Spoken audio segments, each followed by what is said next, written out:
दोस्तों नमस्कार, आप देख रहे हैं D7 तक। मैं इस समय जंतर मंतर पर हूँ। यहाँ पे मैं बता दूँ पूर्व सैनिकों का लगभग 7 महीने प्लस हो गए हैं और आज भी ये लोग जंतर मंतर पे अपने धरने पे बैठे हैं। शांतिपूर्वक धरना है। तो हमारे साथ मौजूद हैं गोपाल सर। तो बात करते हैं, यहाँ जो केरला के लोग हैं बीच बीच में आते रहते हैं और तमिलनाडु के भी, लेकिन मतलब जल्दी दिखाई नहीं देते उसके बारे में। यहाँ पे जंतर मंतर पे इसी बारे में बात करते हैं। सर क्या कहना चाहते हैं? आखिर जो केरला के लोग हैं, आप भी केरला को, तो वो लोग यहाँ दिखाई क्यों नहीं देते जंतर मंतर पे? आपका चैनल को मेरा नमस्कार। जो केरला के लोग पहले कम आते थे, ये हम सही एक सवाल पूछा है।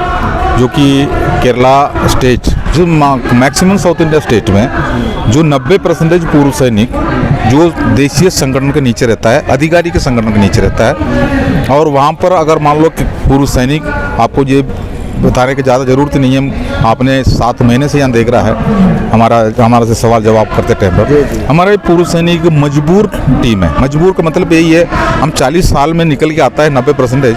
हमारे पास दूसरा एक जरिए नहीं है, नौकरी नहीं है। पेंशन तो आधा होके आता है, उसमें से आधा कंप्यूटर के आता है। उसके बाद अपने मकान वगैरह बनाने के लिए हम लोन भी लेता है, तो हमारा EMI का EMI चलता है। तो हमारा हाथ में पेंशन ना का बराबर आता है। निचले रैंक का लोग ही आता है जो 90% जो 40 की उम्र में। तो ऐसे में एक सिक्योरिटी नौकरी करने की ज़रूरत पड़ता है। नौकरी संविदा पर होता है। संविदा जो DGR का अंडर में होता है, नहीं तो स्टेट गवर्नमेंट के अंडर में, कोई स्टेट कॉरपोरेशन के अंडर में संगठन बना कर रखा, संस्था बना कर रखा है।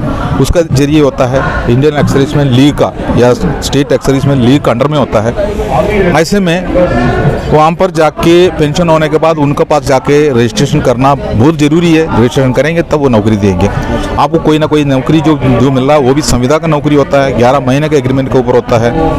जो उसी के अंदर सिक्योरिटी गार्ड का नौकरी मिलेंगे।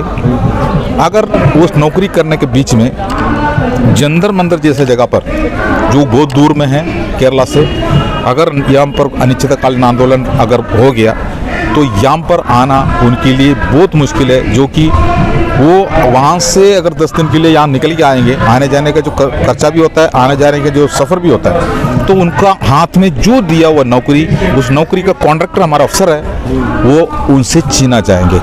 ऐसी स्थिति में इस उम्र में 40 की उम्र, आपको जानता है, छोटा छोटा बच्चा होगा, स्कूल जाने वाला बच्चा होगा, मकान बनाना है, घर पे घरेलू काम है। ऐसी स्थिति में उस नौकरी किसी भी हालत में छोड़ नहीं सकता है। दूसरा नौकरी का जो अच्छा नौकरी मिलने के लिए वो कोशिश भी कर रहा है। ये सब कोशिशों के पीछे अधिकारी का बहुत बड़ा हाथ है। लेकिन वो मजबूरी का फ़ायदा उठा के हमारा अधिकारी वर्ग ने देश के साथ में जो बैठा हुआ पे कमीशन हो या ORP हो, उसमें हमारे साथ में छल किया है। इसके बारे में पूरा पूर्व सैनिक, देश भर के समस्त पूर्व सैनिक, JSU जवान जागरूक भी है। लेकिन यहाँ पर जो बुजुर्ग लोग आता है ज़्यादा, आप जानते हो, लेकिन बुजुर्ग लोग यहाँ आसपास में जो रहता है वो आता है बढ़ चढ़ के। उनको तो कोई ORP जो मिलेगा वो उसको कोई आशा भी नहीं करना, सीधी सी बात है। लेकिन नई पीढ़ी के लिए है। लेकिन ये लोग ये आ रहा है, जो वहाँ पर जो भी मैं बताया हुआ है, जो कम उम्र में आया हुआ है, उन्हीं के लिए एक अच्छी फ़ायदा है। लेकिन वो उस जगह पे इसी मजबूरी से नहीं आना पड़ रहा है। लेकिन यहाँ पर आप देखा है, हमारा 23 तारीख को एक महा रैली यहाँ हुआ था। उस रैली में केरला से काफ़ी लोग आए थे और केरला का जो कई लोग अदर स्टेटों में रहता है, जो निवास कर रहा है, कुछ नौकरी कर रहा है, वो लोग भी आए थे। काफ़ी लोग उस दिन आए थे, एक ही दिन का था, तो उसी में बढ़ चढ़ के हिस्सा लिया। उसके बाद अपना घर पे गया। वहाँ पर वो लोग जो हमारा एक मुहिम छोड़ा हुआ है, जो सिग्नेचर अभियान, अभी सिग्नेचर अभियान वाला काम केरला में बढ़ चढ़ के चल रहा है, उसी में हिस्सा ले रहा है। जो वो अपना, उनका दिल तो यहाँ है, लेकिन वो शारीरिक रूप से यहाँ इसलिए नहीं आ पा रहा है, उनका अपना रोजी रोटी खो जाएगा। जो कि हमारा नेशनल संगठन जितना भी है, जो अधिकारी जो उसको सपोर्ट करके जो बनाया हुआ संगठन, वो अपना फैक्ट्री को आगे ले जाने में लगे हैं। इसीलिए हमारा FPA का टैंक खींचने में लगे हैं। लेकिन जो भी संगठन के अंदर जो भी व्यक्ति काम कर रहा है, वो JSU जवान है, वो जागरूक है। उसका जो एक जवाब जो सिग्नेचर अभियान द्वारा हमको यहाँ पता चल रहा है। तो जो सिग्नेचर अभियान है यानी केरला में मतलब प्रगति पे चल रहा है। बिल्कुल, अभी बहुत तेज़ी से चल रहा है, उसका रिपोर्ट्स हमारे पास आ रहा है। बाकी दूसरी एक बात है, जो हमारे पास यहाँ पर 2-3 संगठन आए थे। अभी तमिलनाडु के भी आए थे। तमिलनाडु तो आए थे, तमिलनाडु पहले कुछ संगठन आए थे, वो 10-15 दिन हमारा स्टेज भी संभाल के गए थे। अभी भी आया हुआ है, आज भी तमिलनाडु वाला ही बैठा हुआ है। तमिलनाडु वाला आ रहा है, काफ़ी जागरूक है तमिलनाडु वाला। लेकिन साउथ इंडिया जो मैक्सिमम जो देशीय संगठन का अंडर में रहता है, हमने देशीय संगठन के बारे में आपको पहले बता दिया। तो हमारे पास जो केरला जिस स्टेट में, जो कि हमारा FPA के अंदर किसी का कोई पद नहीं मिलेगा और किसी व्यक्ति इसके अंदर मेंबरशिप नहीं ले सकता है, इसके अंदर संगठन नहीं जोड़ सकता है।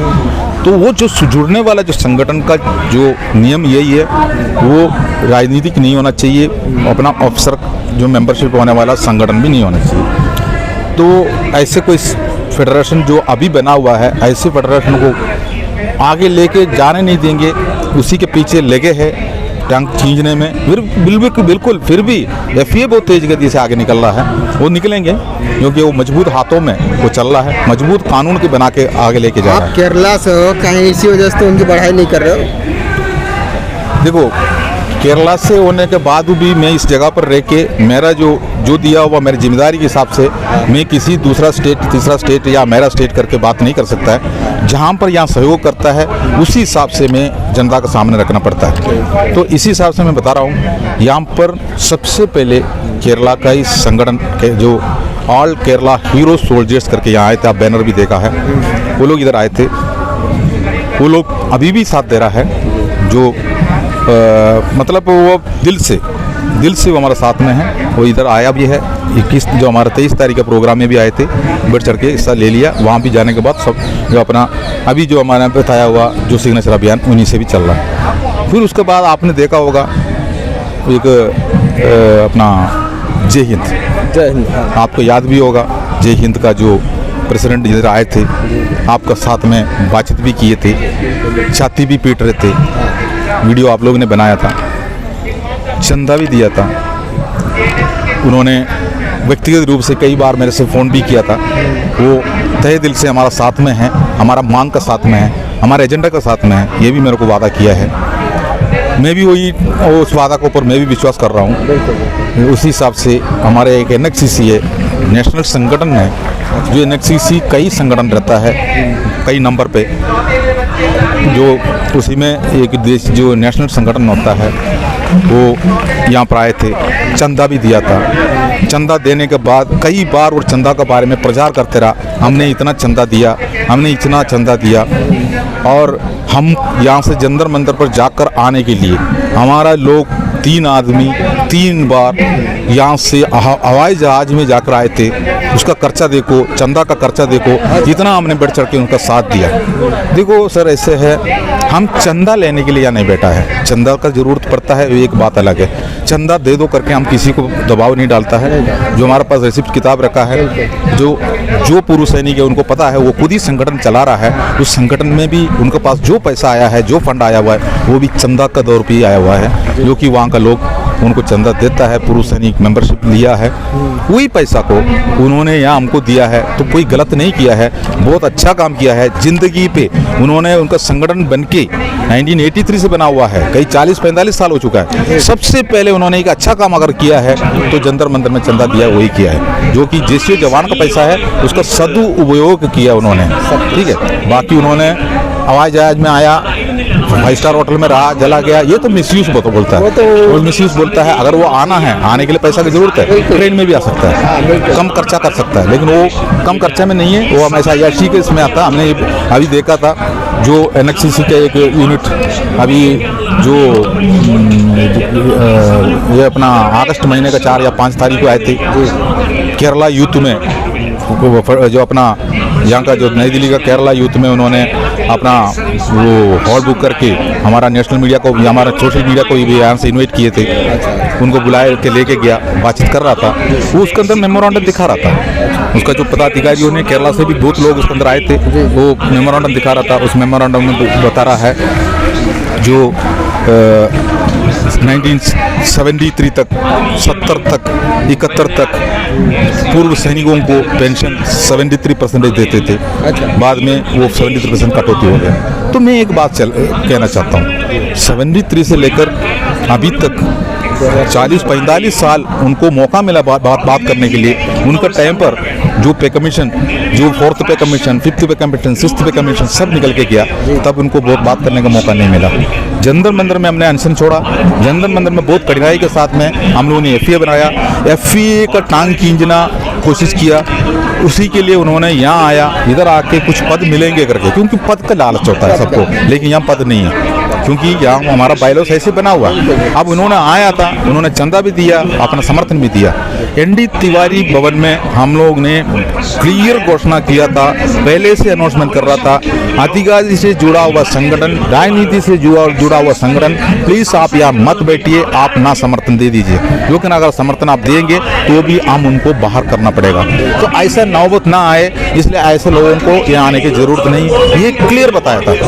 लेकिन ये सब होने के बावजूद भी उन्होंने अपना समर्थन दिया, चंदा भी दिया। अब उन्होंने इंतजार किया। उसके बाद 23 तारीख को, जो 23 जुलाई को हमारा यहाँ एक महारैली का आयोजन हमने किया। उस महारैली का आयोजन के बीच में, उसी दिन NHCC द्वारा केरला में फेडरेशन, NHCC वाला ने जो कोऑर्डिनेशन ऑफ इंडियन जो फेडरेशन बन रहा था वो केरला में बना दिया उन्होंने। उसका नाम है coordination of Indian veteran association. लेकिन अभी एक 2018 के बाद सरकार ने एक नियम बनाया हुआ है, नेशनल हो या भारत हो या इंडिया हो, ये किसी भी संगठन के ऊपर हम लिख ही नहीं सकता है। तो उन्होंने यही उधर बनाया। लेकिन हम इसके बारे में FA में मैंने चर्चा भी किया। तो हमने अपना फेडरेशन ऑफ वेटरन एसोसिएशन बना हुआ है, इसमें इंडिया जोड़ने के लिए मैंने बोला। तो हमारा प्रेसिडेंट की तरफ से, हमारा जो अपना कानून सलाहकार की तरफ से हमें ये बताया कि कोई कानून नहीं है, अभी 2018 से बंद हो चुका है। तो हमने केरला के बारे में जिक्र किया, तो बोला यार वो तो 23 तारीख को हमारा रैली यहाँ चल रहा है, हमारा रैली प्रभावित करने के लिए केरला से कोई भीड़ ना आए, ये सोच के उन्होंने उस जगह पर ये रखा गया है। साथ साथ में आपको यही बता रहा हूँ, आप लोगों ने खुद ही देखा होगा यहाँ जंतर मंदिर पर जो आपके यहाँ से केरला एक्सर्विसमैन लीड भी आए थे यहाँ, उसके बारे में केरला एक्सर्विसमैन लीग का जो प्रेसिडेंट हमारे पास आए थे, जो 23 तारीख को हमारा रैली हुआ था, उसके बाद आए थे। वो कोई दिल्ली में कोई ISL का मीटिंग था, उसी में शामिल करके हमारे पास आए थे। वो यहाँ भाषण भी दिया, बिल्कुल अच्छा भाषण थे। उन्होंने ये कहा है, जो इतना लंबा टाइम खींच के ये अनशन चला है, ये पहले बार हुआ है पूर्व सैनिकों का, हम उसका साथ में हैं। हम उनके समर्थन में, हम लोगों ने भी केरला में मार्च के महीने में 3-4 बार रैली निकाला है। लेकिन वो एक सफेद झूठ थे, वो हमारा रैली को प्रभावित करने के लिए, हमारा अनशन को प्रभावित करने के लिए थे। और माननीय रक्षा मंत्री जी को केरला में 2 बार उस टाइम पर बुलाया भी था। बाकी हम लोगों ने यहाँ से इसका थोड़ा सा ऑब्जेक्शन करने की वजह से जो उन्होंने उसको कैंसिल किया गया है। ये सब चीज़ें सबको पता है। लेकिन आखिरी में ये हमारा महारैली होने के बाद, यहाँ का जन सैलाब को देखने के बाद, जो उनका हो सकता है उनका आपस में कोई चर्चा चला दिया हो, तो इन्होंने इधर आया, हम भी आपका साथ में करके इसलिए बोला, क्योंकि किसी भी संगठन का पदाधिकारी जो होता है, एग्जीक्यूटिव कमेटी जो होता है, वो 10-15 एग्जीक्यूटिव कमेटी का ऊपर निर्भर नहीं है। वो पीछे जो पूर्व सैनिक जितना उसके अंदर मेंबरशिप लिया है, लाखों लोग, उनको तरफ से कोई आवाज आता है, वो बोलता है हमारा आवाज लेकर FA बना हुआ है, हमारे लिए वहाँ FA जो बैठा हुआ है धूप में, सरकार उनको कुछ भी नहीं सुनता है, लेकिन जायज मांग हमारे लिए वो कर रहा है, तो उनको समर्थन क्यों नहीं दे रहा है करके जो एक सवाल पूछता है। तो उन्होंने जो एक्चुअली क्या है, नॉर्थ इंडिया के साइड में जो हिमाचल प्रदेश से स्टेट एक्सर्विसमैन लीग ने वहां से आके हमको चंदा दे के गया, उसी चंदा से 23 तारीख का ये प्रोग्राम हमने बनाया। इसके लिए जो खर्चा था वो पैसा उन्होंने हमको दिया, जो हिमाचल प्रदेश से जो लीग वाला के जो हमारा साथ में समर्थन देके, समर्थन पत्र देके, उनके पास जितना भी जो अपना ऑफिसर थे उनको बाइकआउट करके वो आए थे। बिहार में भी ऐसे हुआ था। बिहार में भी स्टेट लीग का इलेक्शन में अफसरों को इन्वाइट नहीं किया, इन्वॉल्व नहीं किया। किसी जगह पर अफसरों को अगर इन्वॉल्व किया है तो उन्होंने उनको वोट भी नहीं दिया, उनको हरा दिया। तो हर जगह पर यही हो रहा है। केरला में 2024 में चुनाव आ रहा है। अगर तहे दिल से अगर वो चाहता है, अगर उनका प्रेसिडेंट ने इधर आके भाषण दिया है, वो भाषण में कोई सच्चाई है, तो जो प्रेसिडेंट का काम ये है, आने वाला स्टेट एक्सर्विसमैन लीग के चुनाव में अफसरों को टिकट नहीं देना है। अगर किसी कारणवश देना पड़े तो उनका जो पीछे जो वोट देने वाला का काम है उनको जिताना नहीं है। अगर ये वो कर सकता है तभी उनका यहाँ आके हमारा मंच का माइक इस्तेमाल करने में फायदा है। बाकी जो अफवाह है, जो कि इसलिए मैं बोल रहा हूँ, उन्होंने जो भाषण दिया है वो मैं तहे दिल से उसको मैं स्वीकार कर रहा हूँ। बहुत अच्छा किया है, बहुत अच्छी सोच है, अगर उसके पीछे कोई मलाई नहीं मिला हो, ठीक है। लेकिन उन्होंने जो अप्रैल का महीने में 28 तारीख को इसी जगह पर आए थे, जो केरला से वही प्रेसिडेंट, लेकिन दूर में खड़े थे, हमारा मंच तक नहीं आया।